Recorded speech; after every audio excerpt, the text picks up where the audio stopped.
اعوذ باللہ من الشیطان الرجیم بسم اللہ الرحمن الرحیم قالوا یا نوح، انہوں نے کہا اے نوح قد جادلتنا، تم نے ہم سے خوب جھگڑا کیا، فاکثرت جدالنا، اور بہت جھگڑا کر لیا تم نے۔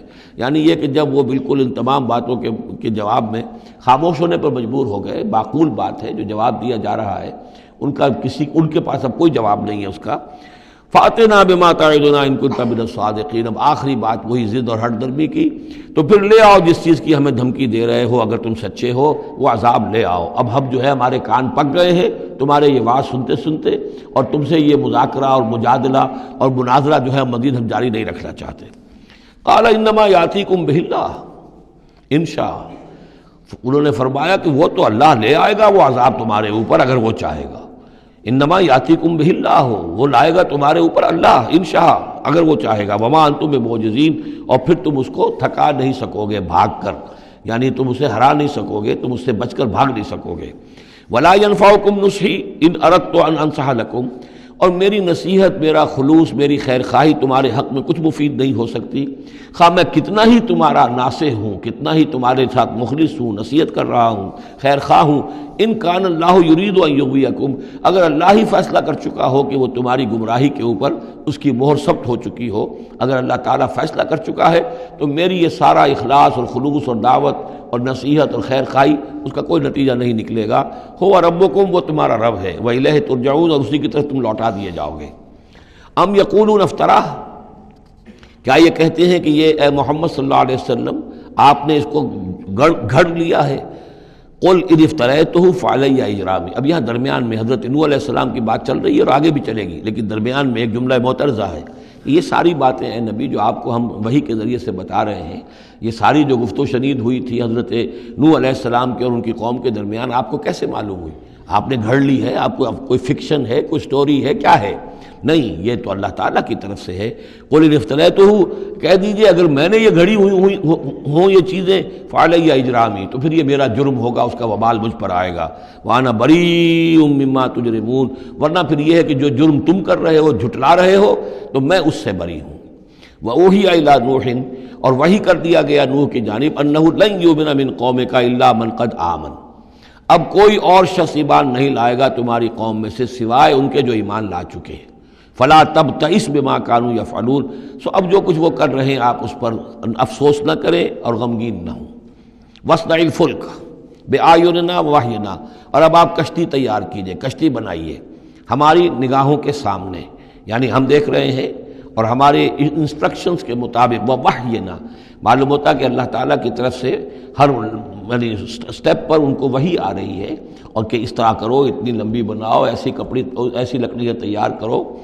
بِأَعْيُنِنَا وَوَحْيِنَا، ہماری نگاہوں کے سامنے اور ہماری ہی انسٹرکشنز کے مطابق، وحی کے مطابق۔ وَلَا تُخَاطِبْنِي فِي الَّذِينَ ظَلَمُوا، اب دیکھنا جو ظالم ہیں ان کے بارے میں مجھ سے خطاب نہ کرنا، مجھ سے دعا نہ کرنا، مجھ سے بات نہ کرنا کہ فلاں جو ہے یہ میرا عزیز ہے اور فلاں میرا رشتہ دار ہے۔ اب جو بھی ظالم ہے اس کے بارے میں تمہاری طرف سے کوئی نرم بات نہ آئے۔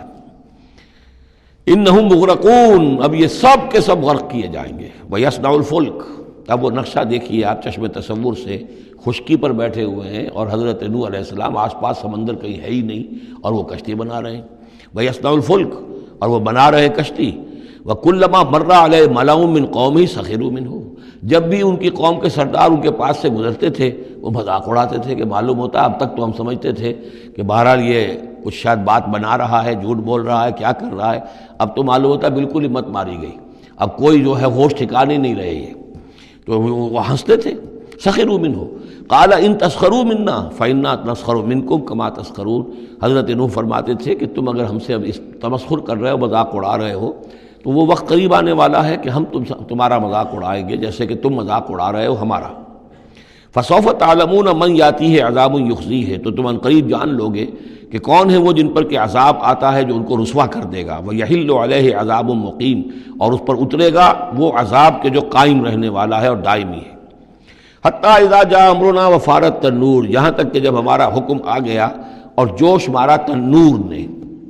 اب یہ جو ہے جہاں تک اس کا یعنی جیوگرافیکل یا جیولوجیکل جو بھی اس کا پس منظر ہے، اس کے ضمن میں ایچ جی ویلز نے جو بات کہی ہے وہ میں آپ کو بتا دینا چاہتا ہوں۔ اس کا کہنا یہ ہے کہ میڈیٹرینین کا جو اس کی سطح وہ بہت بلند تھی، اور ساحل کے ساتھ ساتھ جو ہے اس کے جو مشرقی ساحل ہے اس کا جو شام کا اور فلسطین کا، تو یہاں پر جو ہے وہ اونچے پہاڑ تھے. جیسے کراچی کے بارے میں بھی کہا جاتا ہے کہ کراچی کے بعض علاقے جو ہیں وہ سطح سمندر سے نیچے ہیں، لیکن ساحل کے ساتھ ساتھ اونچا علاقہ ایسا ہے کہ جو سمندر کو روکے ہوئے.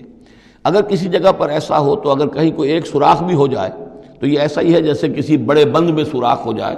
اگر خدا نہ خواستہ کہیں تربیلا ڈیم میں یا کہیں کوئی اور اس طریقے کی بات ہو جائے تو پھر جو تباہی آئے گی اس کا آپ اندازہ کر لیجئے. تو ان کا کہنا یہ ہے کہ وہ سیلاب جو آیا ہے تو میڈیٹرینین میں وہ جو اس کا ساحلی علاقہ تھا اس میں سے کہیں وہ راستہ نکلا ہے پانی کا اور پھر سمندر آیا ہے، اور وہ سمندر جو ہے پورے مڈل ایسٹ کے علاقے کے اوپر جو ہے اس کے اوپر وہ پانی سمندر کی شکل بن گیا ہے. یہ ہے ان کی تعبیر. اس لیے کہ تاریخی طور پر اور طبقات الارض کا جو علم ہے وہ بتاتا ہے کہ اس پورے علاقے میں ایک بہت بڑے وسیع پیمانے پر فلڈ کے آثار موجود ہیں. وہ آثار جو ہیں وہ ایسے ہیں کہ اس پورے علاقے کے اندر وہ فلڈ آیا تھا، اور اس کی یہ توجیہ ہے جو وہ لوگ کرتے ہیں. بہرحال اس میں تین چیزیں ہوئی ہیں. ایک تو یہ کہ کسی ایک جگہ سے کوئی تنور ہو سکتا ہے کہ کوئی سوراخ جو ہے، جیسے کہ آپ کو معلوم ہے بڑے بڑے جو بند ہیں ان میں بعض اوقات صرف جو چوہوں کے بل ہوتے ہیں ان کی وجہ سے سوراخ ہو جاتے ہیں. نہروں کے کناروں میں جو بند ٹوٹتا ہے نہر کا، تو کہیں کوئی چوہوں نے کوئی سوراخ کیا ہوتا ہے، اس میں سے پانی بہنا شروع ہوا اور نہر ٹوٹ گئی. اسی طریقے سے ہو سکتا ہے کہ کسی تنور کے اندر سے پہلی مرتبہ پانی نکلا ہو. پھر یہ کہ زمین کے بھی اللہ تعالیٰ نے جو ہے وہ کھول دیے سوتے اور آسمان سے بھی پانی برسا. تو یہ پانی جو ہے زمین کا اور آسمان کا پھر مل گیا، اور اس طریقے سے وہ عظیم جو ہے سیلاب آیا جس سے کہ وہ پوری قوم ہلاک ہو گئی، اور وہ کشتی جو ہے وہ بہت عرصے تک تیرتی رہی اس سمندر کے اوپر، اور پھر ہوتی ہوئی وہ کوہ ارارات میں اس کی جو ایک چوٹی ہے جودی اس پر جا کر ٹک گئی. واللہ عالم. ابھی اس پر مزید ضرورت ہے اصل میں کام کرنے کی. ویسے یہ خبریں بھی ہیں کہ بعض اوقات کوئی کشتی نما چیز دیکھی گئی ہے. یہ علاقہ جو ہے اصل میں کہ جو جہاں پہ ترکی کی سرحد ملتی ہے روس کے ساتھ، ادھر وہ آذربائیجان وغیرہ کا علاقہ ہے، ادھر پھر یہ ترکی ہے، اوپر روس کا علاقہ جو ہے، تو اس میں ادھر سے راستہ جو ہے بہت دشوار گزار ہے، چڑھ نہیں سکتے. روس کی طرف سے راستہ ہے، اس کی چوٹیوں پر بعض پائلٹس نے کہیں دیکھا ہے اور خبر دی ہے کہ کوئی بہت بڑی کشتی قسم کی شے جو ہے وہ کسی چوٹی کے اوپر رکھی ہوئی ہے. اور قرآن مجید چونکہ بار بار کہتا ہے کہ ہم اسے برقرار رکھیں گے، ایک وقت آئے گا کہ وہ لوگوں کے لیے ایک نشانی بن کر ظاہر ہوگی، تو اس سے معلوم ہوتا ہے کہ وہ کشتی اب بھی وہاں پر موجود ہے اور انسان جو ہے اس تک رسائی حاصل کرے گا.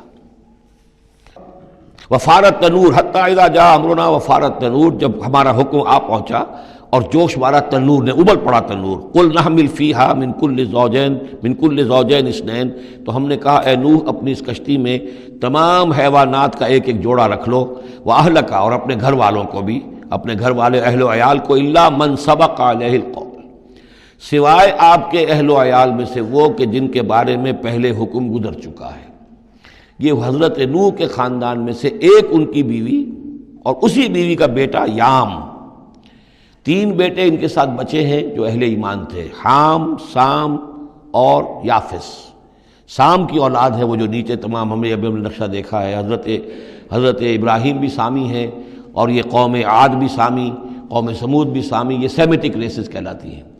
لیکن یہ کہ حضرت حام کی اولاد، اب وہ اس تفصیل میں نہیں جا سکتا، اور حضرت یافس کی اولاد یہ اور دوسرے علاقوں میں جا کر آباد ہو گئے. یہ جو نیچے کی طرف اترے ہیں یہ حضرت سام کی نسل ہے. چوتھا بیٹا ان کا تھا یام، یا اس کا ایک خطاب اور بھی تھا کنعان، اور اس کی جو ماں تھی، تو یہ مشرک تھے اور یہ اہل ایمان کے ساتھ شریک نہیں تھے، لہذا یہ کشتی میں شامل نہیں ہوئے. تو آپ اب رکھ لیجئے، سوال کرا لیجئے اپنی کشتی میں من کل زوجین اثنین، ہر نوع کا ایک ایک جوڑا، تمام حیوانات میں سے، واہلک، اور اپنے گھر والوں کو، الا من سبق علیہ القول، مگر سوائے اس کے کہ جن کے اوپر پہلے سے حکم ہو چکا ہے. ومن آمن، اور باقی جتنے بھی اہل ایمان آپ کے ہیں ان سب کو بھی سوار کر لیجئے. وما آمن معہ الا قلیل، اور نہیں ایمان لائے تھے ان کے ساتھ مگر بہت ہی کم، نہ ہونے کے برابر. قلیل جو ہے انگریزی میں اے لٹل اور دی لٹل، ان دونوں میں جو فرق ہے، یہاں قلیل جو ہے دی لٹل کے معنی میں آیا ہے کہ بالکل نہ ہونے کے برابر. صدق اللہ العظیم.